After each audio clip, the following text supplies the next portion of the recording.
नमस्कार साथियों, स्वागत है आप सभी का हमारी विचरी क्लासेस में।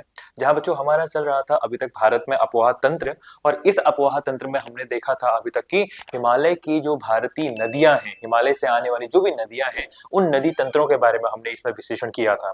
तो इसी क्रम में हमने सबसे पहले समझा था कि किस तरीके से भारत में हमारा अपवाह तंत्र फैला हुआ है, जो कि हम इसे पुरानी जो 2 वीडियोस हैं उनमें अच्छे तरीके से समझ चुके हैं।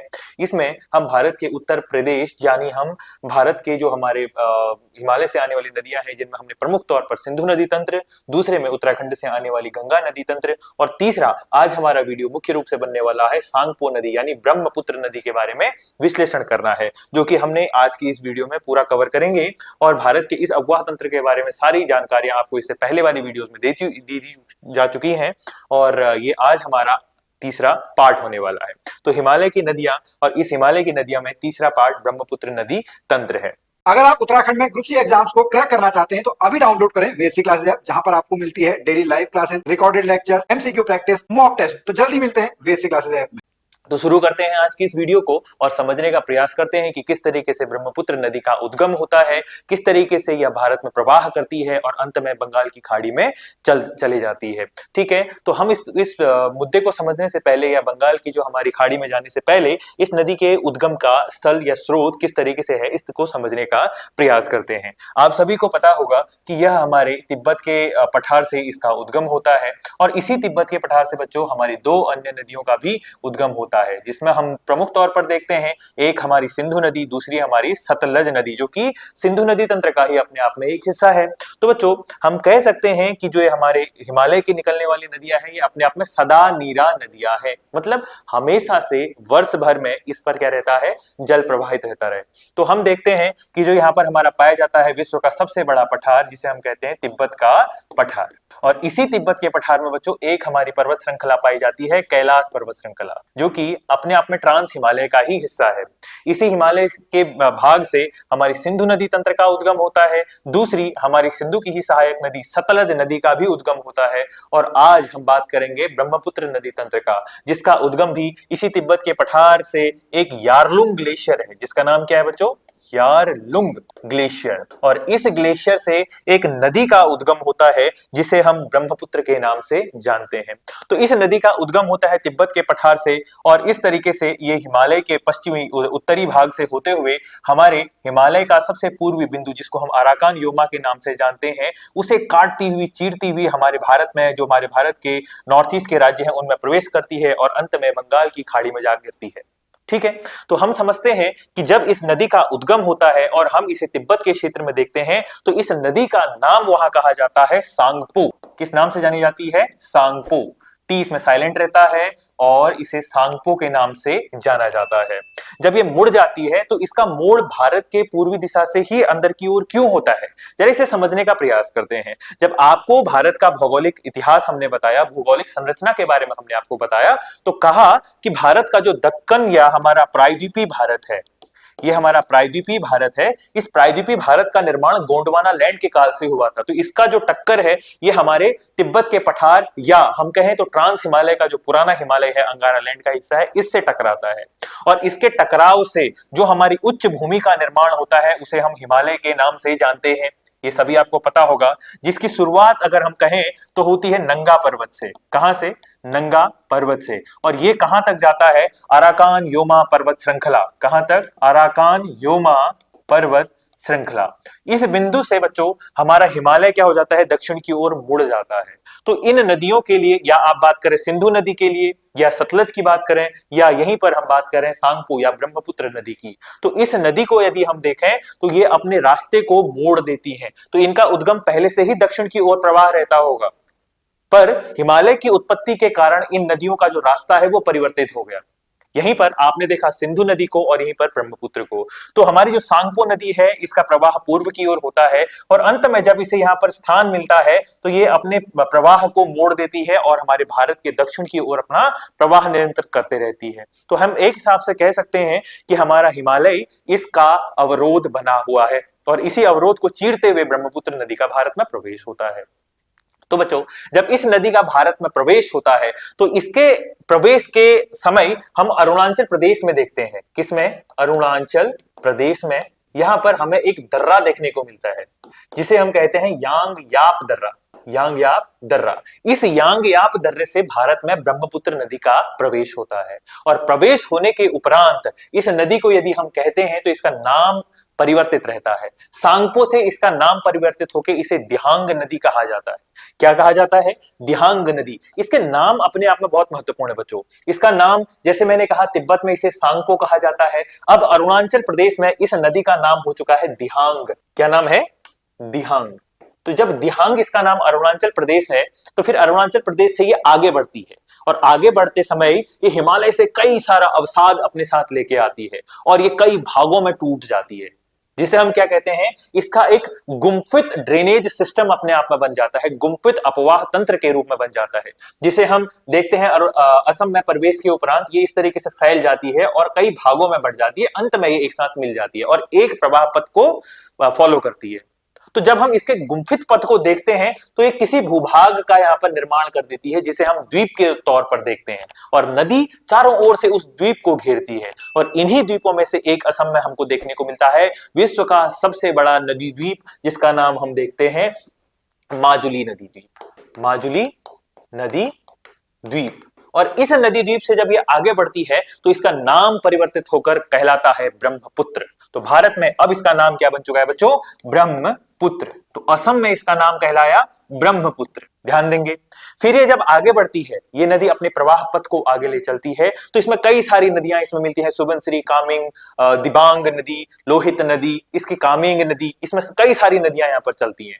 तो इन नदियों को अपने साथ में लेते हुए ये हमारे सदिया से ढुबरी तक, और जब ये ढुबरी के बाद बांग्लादेश में प्रवेश करती है और बांग्लादेश में प्रवेश करने के उपरांत इसका नाम कहलाता है बच्चों जमुना।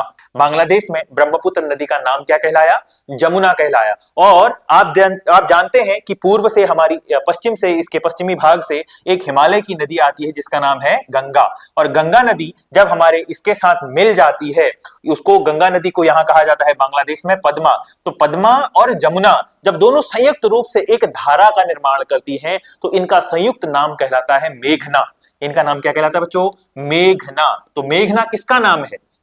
मेघना है पद्मा यानी गंगा, जमुना यानी ब्रह्मपुत्र, दोनों का संयुक्त रूप हमारा क्या कहलाता है? मेघना।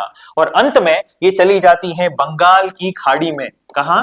बंगाल की खाड़ी में, बे ऑफ बंगाल, ये बंगाल की खाड़ी में जा गिरती हैं और जब ये जाने वाली होती हैं तो यहां पर अपना विस्तार कर लेती हैं, फैलाव कर लेती हैं। तो जब इनका फैलाव या विस्तार अंत में आपको देखने को मिलता है, उसे हम किस नाम से जानते हैं बच्चों? उसे हम कहते हैं डेल्टा। उसे हम क्या कहते हैं? डेल्टा। तो ये सबसे बड़ा विश्व का डेल्टा का निर्माण करती हैं जिसका नाम है सुंदरवन डेल्टा। जिसका निर्माण क्या कहलाता है? Sundarvan delta. Sundarvan delta. Sundarvan delta अपने आप में विश्व का सबसे बड़ा डेल्टा है। अब आपने डेल्टा कहा, डेल्टा क्या है? तो नदी का वह भाग या नदी जब समुद्र के साथ मिलने वाली होती है तो पर्वतीय भागों से कई सारा अवसाद अपने साथ लेके आती है और उस अवसाद के साथ जब समुद्र में जा मिलती है तो उसे ही उसका डेल्टा भाग कहा जाता है। और जब आप प्रायद्वीपीय भारत की नदियों को देखेंगे, पश्चिमी घाट की नदियों को देखेंगे तो वहां पर उनके द्वारा एस्चुरी का निर्माण किया जाता है। जब हम प्रायद्वीपीय नदियों की बात करेंगे उस समय आप सभी को इन बातों से भी अवगत कराया जाएगा। तो हम देख रहे हैं तो सुंदरवन का डेल्टा अपने आप में इसका निर्माण करती है और इस सुंदरवन के डेल्टा में एक पेड़ पौधे का निर्माण होता है जिसे हम कहते हैं मैंग्रोव वनस्पति, जिसे किस रूप में जाना जाता है? मैंग्रोव वनस्पति। तो सुंदरवन का डेल्टा किसके लिए प्रसिद्ध है?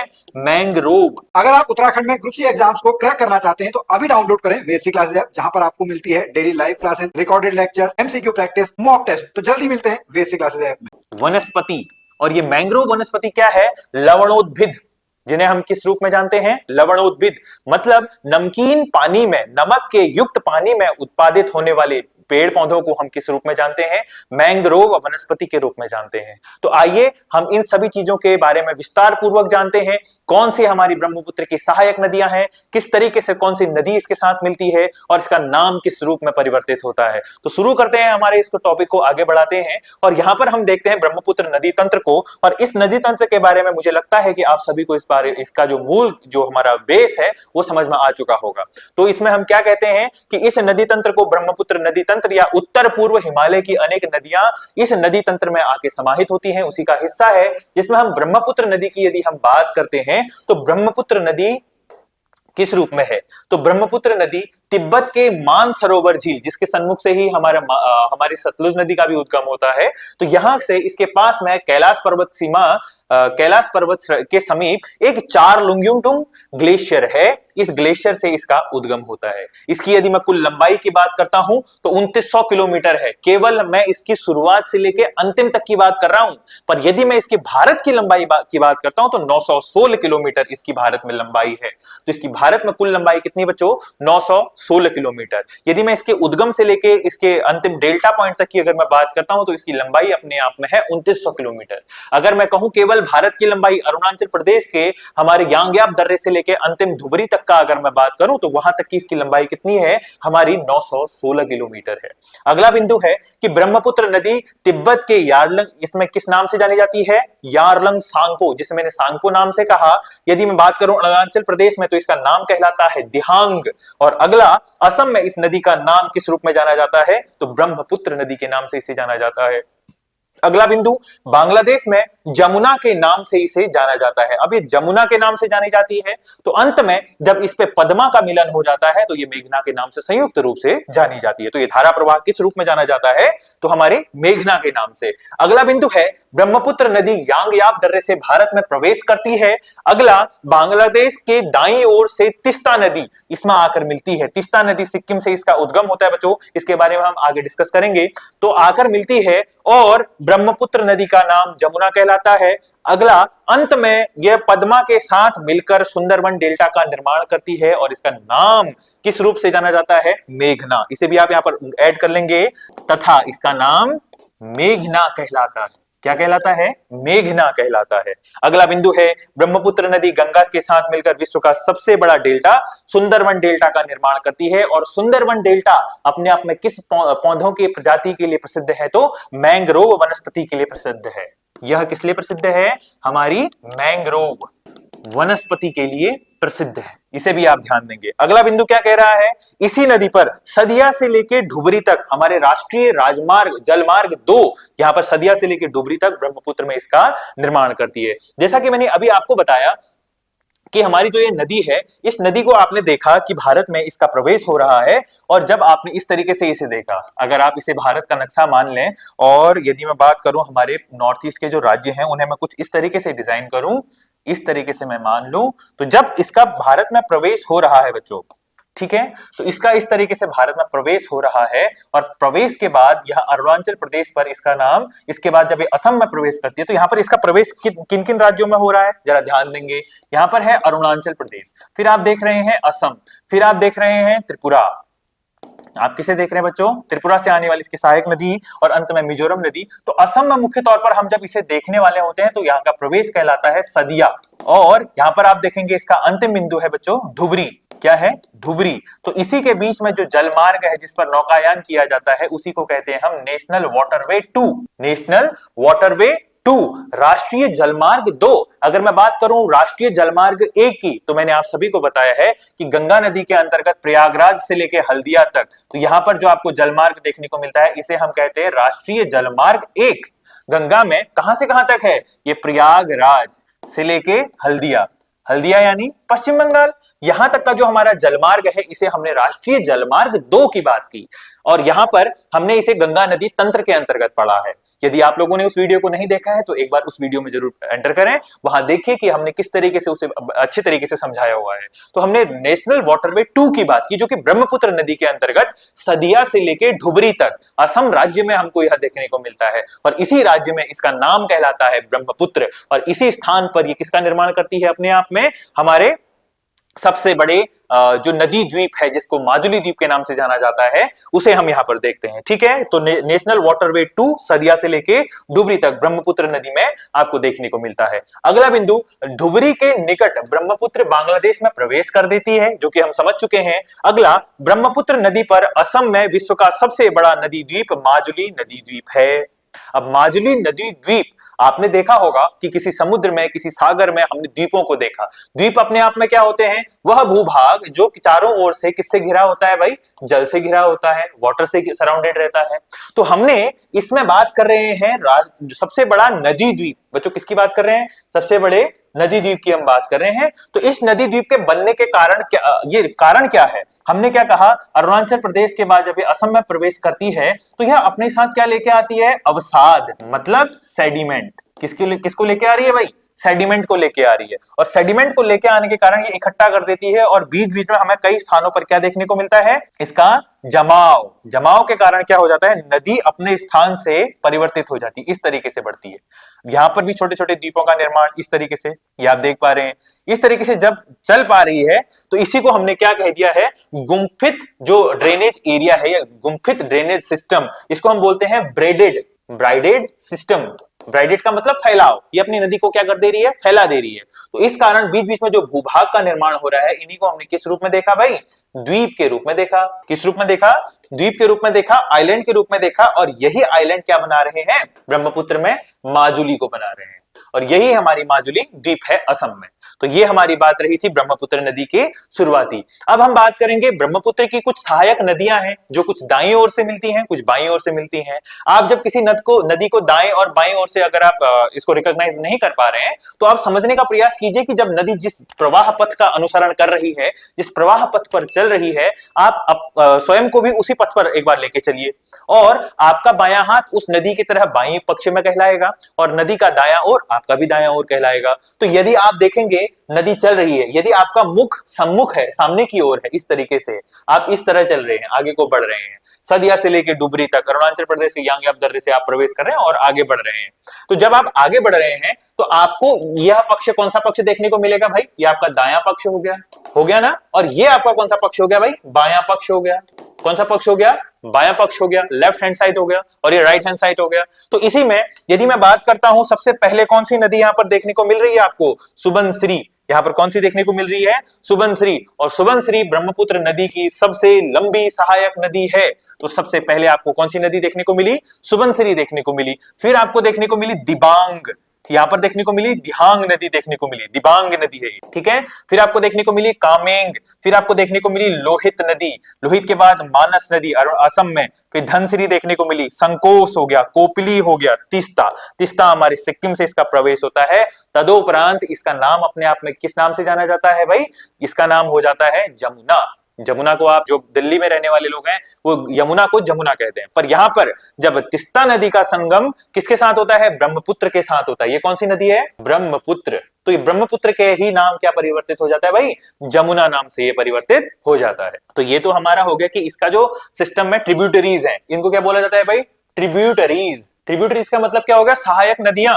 तो यहाँ पर सुबनसिरी, दिबांग होगी, कामेंग होगी, लोहित, मानस, धनसिरी, संकोस, कोपिली और तीस्ता नदी, ये इसकी बच्चों अपने आप में सहायक नदियां हैं। इसे समझने का प्रयास करेंगे। तो आइए चलते हैं और इन सभी नदियों के बारे में हम डिटेल में डिस्कस लेते हैं कि किस नदी का उद्गम, किस नदी का प्रवाह, किस नदी का जो हमारा मुहावना है, अंतिम बिंदु है, किस तरीके से हमारा है। तो सबसे पहले बात करते हैं सुबनसिरी। इसका यह नदी तिब्बत हिमालय से निकलकर तिब्बत, अरुणाचल प्रदेश में प्रवाहित होकर लखीमपुर, एक तो हमारा उत्तर प्रदेश में है, दूसरा हमारा असम में है। तो असम के लखीमपुर में ब्रह्मपुत्र से ये क्या हो जाती है? मिल जाती है। अगला इसका महत्वपूर्ण बिंदु, ब्रह्मपुत्र की सबसे बड़ी सहायक नदी में से एक हमारी सुबनसिरी है, जिसके बारे में मैं अभी आपको डिटेल में बता चुका हूं। तब आगे बढ़ते हैं। अगली नदी आती है मानस नदी। और मानस नदी तिब्बत हिमालय से निकलकर असम के जोगी गोपा नामक स्थान पर ब्रह्मपुत्र में मिल जाती है। अगला बिंदु, संकोस इसकी प्रमुख सहायक नदी है। संकोस किसकी सहायक नदी है भाई? असम की सहायक नदी है कहां पर? ये तो असम में। और असम में इसी नदी के आसपास में एक हमारा क्या पाया जाता है? राष्ट्रीय उद्यान पाया जाता है, जिसका नाम क्या है? मानस राष्ट्रीय उद्यान। मानस नेशनल पार्क अगर कहीं पाया जाता है, असम में पाया जाता है, ठीक है।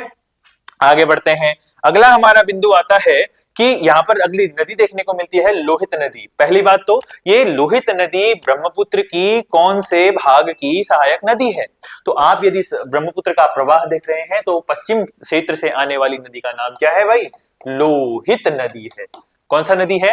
लोहित नदी है। तो यह नदी तिब्बत के जयालचू पर्वत श्रेणी से निकलती है। अगला, यह अरुणाचल प्रदेश व असम में प्रवाहित होकर ब्रह्मपुत्र में क्या हो जाती है? फाइनली मिल जाती है। इसी के साथ हमारी कई सारे परियोजनाएं भी हैं, तो ये सारी नदियों का भी आप इसके साथ ध्यान देंगे। आगे बढ़ते हैं। अगली आती है बच्चों हमारी धनसिरी। हम बात करें अब किसके बारे में? धनसिरी। यह नागालैंड के लैसांग पर्वत से निकलती है। अगला, इसकी प्रमुख सहायक नदियां कौन सी हैं? डिजजूला और दिफू हैं। तो ध्यान देंगे बच्चों, अरुणाचल प्रदेश में से आप दक्षिण की ओर जाएंगे तो आपको देखने को मिलेगा नागालैंड। आपको नॉर्थ ईस्ट के जितने भी राज्य हैं उनकी स्थिति आपको नक्शे को अपने मानचित्र पर अपने आंखों में याद होना चाहिए। जैसे आप यहां पर देखेंगे अरुणाचल प्रदेश, फिर आप देखेंगे नागालैंड, फिर आता है मणिपुर, फिर आएगा बच्चों मिजोरम। इस तरीके से फिर आप देखेंगे त्रिपुरा, बीच में आएगा बच्चों असम, और यहां पर आपको देखने को मिलेगा मेघालय, यहां पर है भूटान, यहां पर है सिक्किम, यहां पर है वेस्ट बंगाल। ठीक है, तो इस तरीके से आपकी जो भी नदियां हैं, अभी मैं बात कर रहा हूं किसके बारे में? हमारी धनसिरी के बारे में। तो इसके बारे में कहा जा रहा है कि नागालैंड से इसका उद्गम होकर असम में हमारी किस में मिल जाती है? ये ब्रह्मपुत्र में मिल जाती है। तो इस तरीके से हमारा नदी का क्रम चल रहा है। अगली नदी आती है तिस्ता नदी। हम बात कर रहे हैं बच्चों किसके बारे में? तिस्ता नदी की, जो कि अंतिम नदी के बारे में हम डिटेल में पढ़ रहे हैं। तिस्ता नदी, यह नदी सिक्किम के चमालू झील से निकलती है। कहां से निकलती है भाई? सिक्किम से निकलती है। यह सिक्किम, पश्चिम बंगाल, बांग्लादेश में प्रवाहित होते हुए ब्रह्मपुत्र में मिल जाती है। और इसकी जो प्रमुख सहायक नदी है उसका नाम क्या है? लाचुंग, सिकोक और रंगपो इसकी प्रमुख सहायक नदियां हैं। और इसके बाद ही इसके मिलने के बाद जब ये किससे मिलती है? ब्रह्मपुत्र से, तो नाम क्या बन जाता है ब्रह्मपुत्र का? आपको बताया गया है जमुना। क्या नाम बन गया है भाई? जमुना। तो यहां पर आप ध्यान देंगे ब्रह्मपुत्र के नाम। ठीक है, सबसे पहले लिखेंगे तिब्बत में, दूसरा लिखेंगे अरुणाचल में, अगला लिखेंगे असम में, अगला लिखेंगे बांग्लादेश में, अगला गंगा से या गंगा या इसका नाम हम क्या कहें? पद्मा, गंगा या पद्मा से मिलने के बाद। तो हमारे क्या क्या है नाम, जरा इन्हें समझने का प्रयास करते हैं। अभी मैंने क्या कहा था? इसका नाम अपने आप में क्या है? तिब्बत में क्या है भाई? यारलुंग सांगपो। क्या नाम है? सांगपो। अरुणाचल प्रदेश में क्या है भाई? दिहांग नदी है। क्या नदी है? दिहांग नदी। असम में क्या है? ब्रह्मपुत्र नदी है। बांग्लादेश में क्या है भाई? जमुना। और फाइनली गंगा से मिलने के बाद इसका नाम क्या बन चुका है? मेघना। और जब यह अंत में जा रही होती है तो किसका निर्माण करती है भाई? सुंदरवन का डेल्टा। और सुंदरवन का डेल्टा किसके लिए प्रसिद्ध है? अपने आप में मैंग्रोव वनस्पति के लिए। और मैंग्रोव वनस्पति किसके लिए, कौन सी प्रजाति है? ये लवणीय पौधों की प्रजाति है। इसको भी आप ध्यान देंगे। अंत में ये कहां चली जाती है? हमारे बे ऑफ बंगाल में चली जाती है। और सुंदरवन का डेल्टा विश्व का सबसे बड़ा नदी डेल्टा है। ठीक है, तो आइए इससे संबंधित हमारे कुछ महत्वपूर्ण एमसीक्यूज हैं, जरा उन क्वेश्चंस को भी हम समझने का प्रयास करते हैं।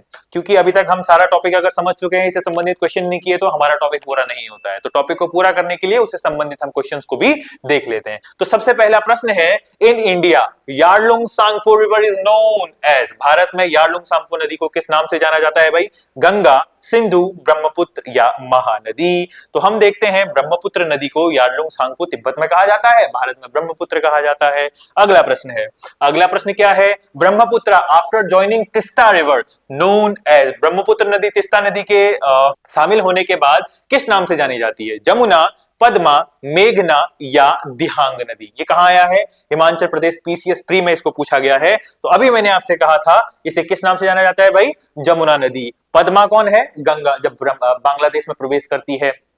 और मेघना कौन सी है? दोनों का संयुक्त रूप है। दिहांग कौन सी नदी है भाई? इसी की सहायक नदी है। अगला बिंदु है, ब्रह्मपुत्र नदी के संबंध में निम्नलिखित कथनों पर विचार कीजिए। अच्छा, विचार क्या है?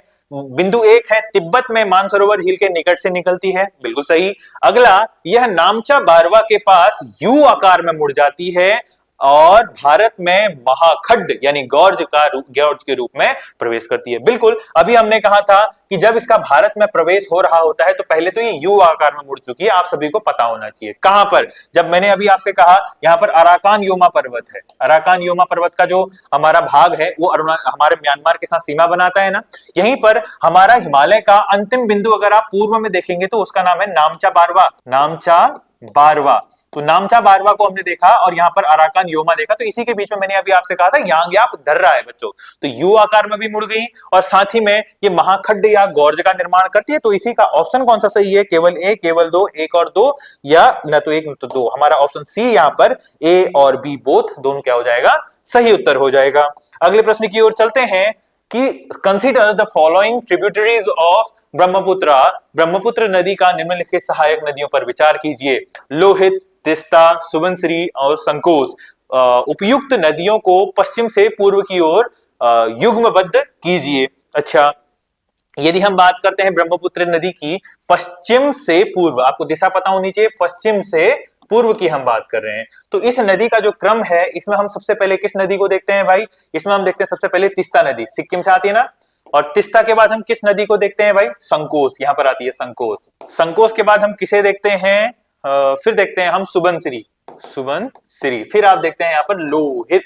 इस तरीके से हमारा क्रम है। तो इसका कौन सा है भाई, सबसे पहले तिस्ता यानी 1 नंबर पर आ जाएगा, फिर उसके बाद आप देख रहे हैं संकोश यानी फिर 2 नंबर पर आ जाएगा, फिर हमारी कौन सी नदी आ रही है भाई, सुबनसिरी यानी फिर 3 आ जाएगा, फिर हमारी लोहित फिर यानी 4 नंबर पर। तो कौन सा इसका सही है, 2 4 3 1। अच्छा, ऑप्शन ए में हमारा सही इसका उत्तर हो गया है। चलिए आगे बढ़ते हैं। अगला क्वेश्चन है आप सभी के लिए, ब्रह्मपुत्र नदी तिस्ता नदी में शामिल होने के बाद किस नाम से जानी जाती है। ये तो हमने अभी कर लिया था, पहला क्वेश्चन जमुना नदी हो गया, ये ठीक हो गया, हिमाचल प्रदेश पीसीएस में ठीक हो गया। तो आज हमारा ब्रह्मपुत्र नदी का पूरा टॉपिक यहाँ पर क्लियर हो चुका है। उत्तर भारत की जो नदियां हैं उनका क्रम है, यहाँ पर हमने 3 भाग में इसको पूरा किया है। उम्मीद करता हूं आप सभी को यह पूरी तरीके से समझ में आया होगा। नहीं आया है तो थोड़ा एक बार समझने का प्रयास कीजिएगा और कुछ अपने एफर्ट्स कुछ बुक्स के साथ यहाँ पर कीजिएगा, तब जाके ये पूरा डिटेल आपको कॉन्सेप्ट समझ में आ जाएगा। उम्मीद करता हूं हमारी क्लासेस आपको पसंद आई होंगी, दिए गए क्वेश्चंस आपको बहुत पसंद आए होंगे और इन्हीं वीडियोस को आप फॉलो करते रहिएगा, क्योंकि आप सभी के टारगेट को हिट करने के लिए हमारा वेद3 क्लास आप सभी के साथ हमेशा लगा हुआ है। इन्हीं बातों को ध्यान रखिएगा। क्लास अगर पसंद आई है तो लाइक कीजिएगा, जाते जाते सब्सक्राइब करना मत भूलिएगा। आज के लिए इतना ही बच्चों, आप सभी का बहुत बहुत धन्यवाद।